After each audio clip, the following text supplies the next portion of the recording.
there, and welcome back to the Garden of Epiphany, a women's health and wellness oasis. I'm your host, Raven Epiphany, and I'm so glad you decided to join us for another week. This is part 2 of our Fueling Your Body series, and this week we'll be focusing on the vitamins you need to fuel your body every single day.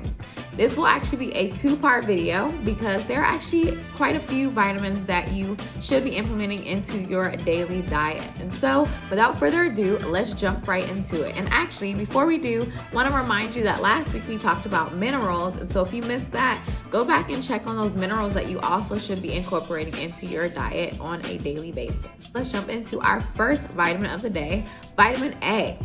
Vitamin A is a vitamin that offers optical protection, and that means it will help protect your eyes from night blindness as well as eyesight degeneration as you age. It also is a support to your immune system.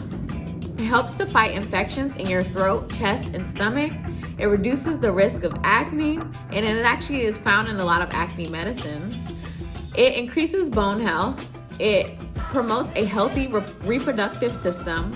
And it helps the growth of embryos during pregnancy. It helps with your heart, lung, and kidney function, and it is very helpful for healthy hair and skin. Every day, as a woman who is 14 years or over, you should be getting at least 700 micrograms of vitamin A each day. If you are pregnant, that number increases to 770 micrograms a day. And if you're breastfeeding, that nearly doubles to 1,300 micrograms per day. The daily limit for vitamin A, meaning the most that you should be taking each day, or really, the upper limit, you should not exceed this amount, is 3,000 micrograms daily. Some vitamin A rich foods. So if you are looking to get your vitamin A from your diet, which is very possible actually, you may not even need to implement supplements. You can find it in 2 different ways. So there is the preformed vitamin A that you get from animal products. And in this form of vitamin A, it is already ready to be used by your body. You can find this form in organ meats like liver. You can find it in fish like tuna and herring. You can also find it in dairy products and eggs. The second form that you may find vitamin A in is provitamin A, and this comes from plants. You can find it in fruits like pumpkin, cantaloupe, apricot, and mango.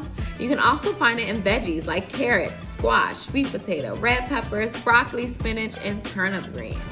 So implement those into your, at least, a few of those into your diet on the daily, and you should be good as far as how much vitamin A you are intaking daily. If you find that you do need supplements, just note that fat-soluble vitamins like vitamin A are best taken with food because, again, food carries those oils and fats that the vitamin can attach itself to and, flow through your body that way.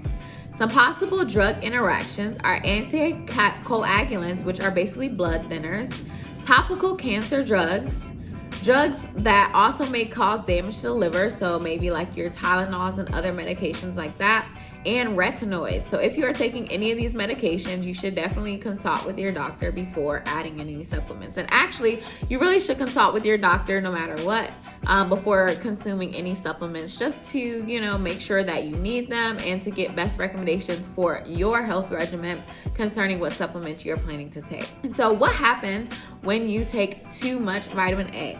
You may get what is called hypervitaminosis A, which means that, again, you have intaken too much vitamin A, or there's too much vitamin A in your system.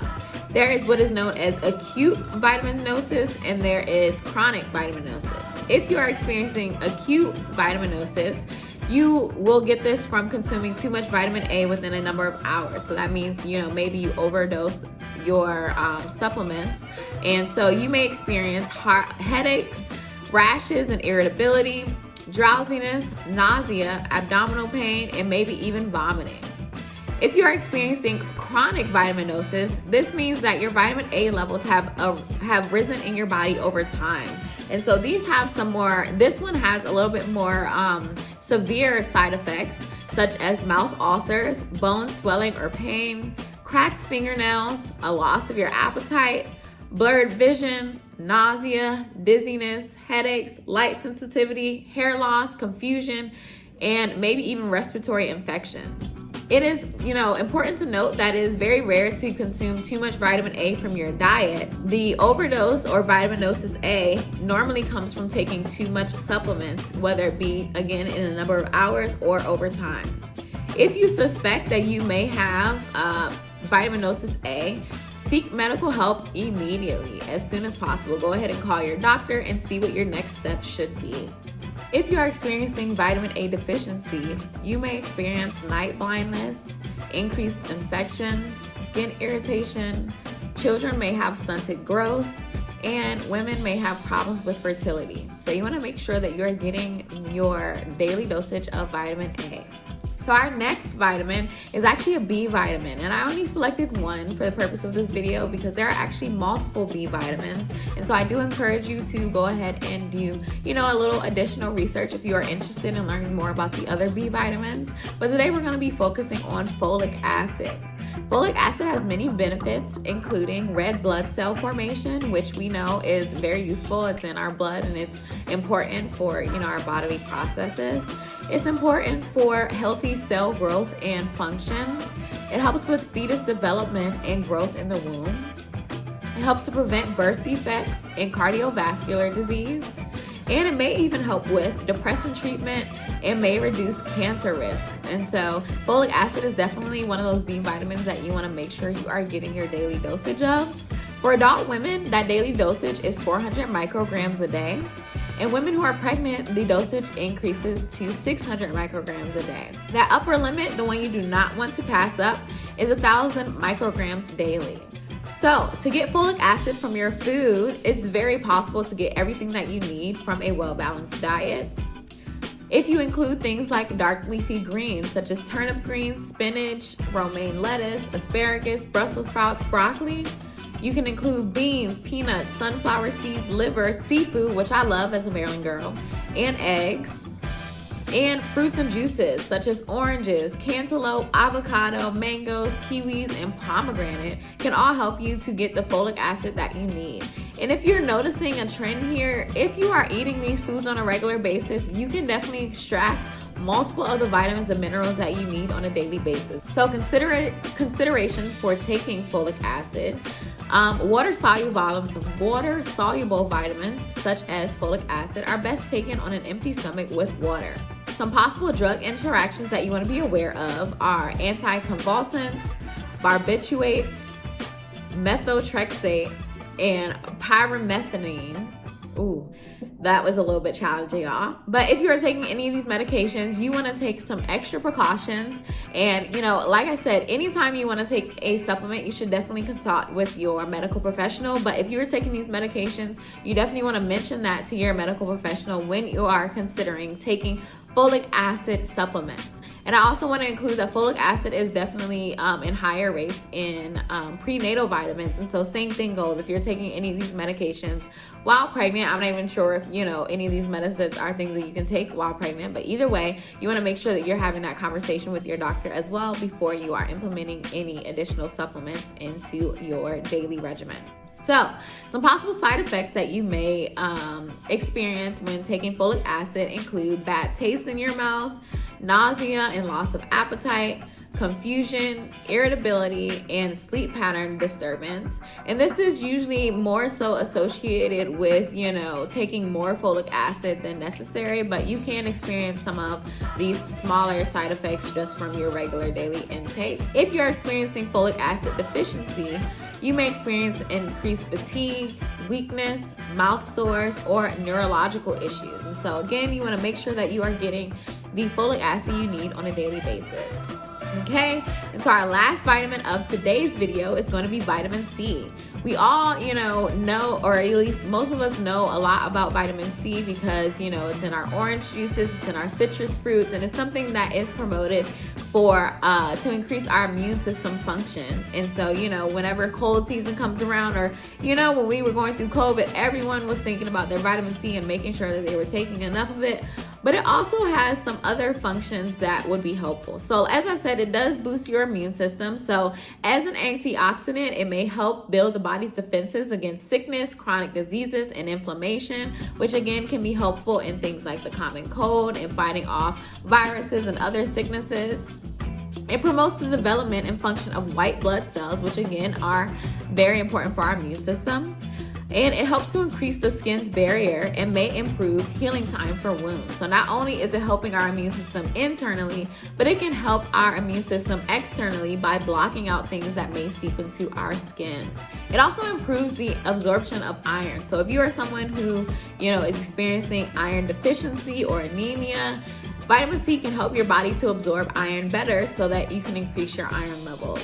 It may also help, and these are things that are still being researched, it may also help to lower blood pressure and may lower the risk of heart disease. So again, getting your vitamin C daily is definitely important and helpful for your body's function. So as an adult woman, you want to make sure that you are getting your 75 milligrams a day.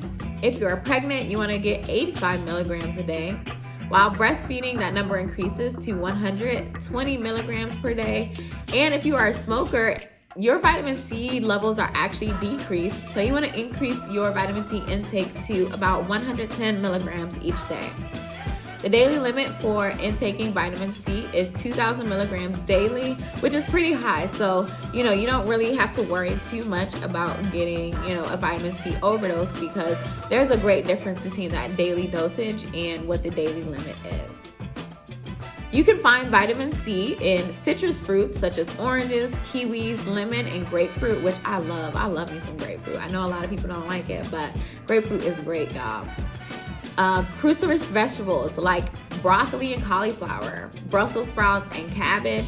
Let me tell you guys, a lot of people don't like Brussels sprouts or think that they don't like them, but if you roast them with a little salt and pepper and maybe some vinaigrette, listen, that is a wonderful veggie to add to your meal. Strawberries and tomatoes and bell peppers and white potatoes are also great sources of vitamin C. And again, this is another vitamin where it is very possible to get exactly what you need just from your food intake alone if you are consuming a well-balanced diet. And again, you saw some of those same foods overlapping with the other vitamins that we mentioned today and the minerals that we talked about last week. So again, if you're implementing these foods, you can kill 2, 3, 4, 5 birds with one stone. Some considerations for taking vitamin C.